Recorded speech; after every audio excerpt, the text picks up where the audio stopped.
And have you got, I mean, you must have restructured and gone through redundancy. I know you have your processes and all sorts of stuff like that in your career. Is there a steps to follow when you're looking at how do I go about restructuring?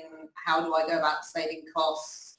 How do you approach that? I think I would face it in the way that says, if you know that your market's going to, let's say you can put some kind of best guess percentage on, you think your market may open 30%, for example, of what it was previously, then it may be that you only need 30% of your resource to tackle that market.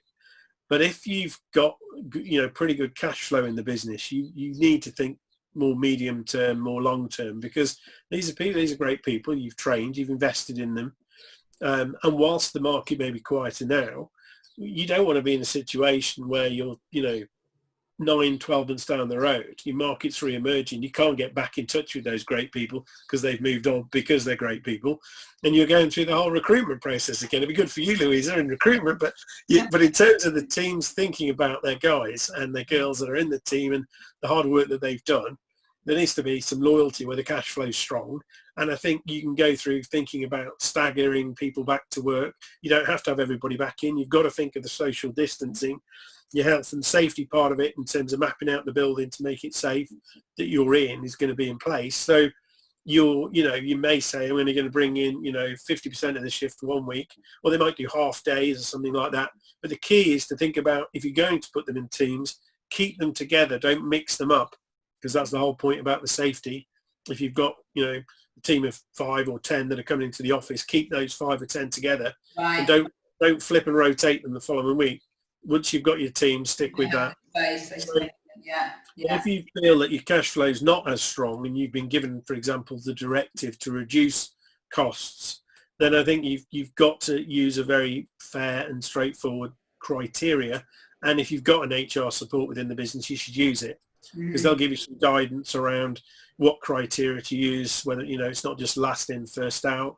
It's got to be in some way with salespeople. It's always going to be coming back to some sort of performance and how that's related.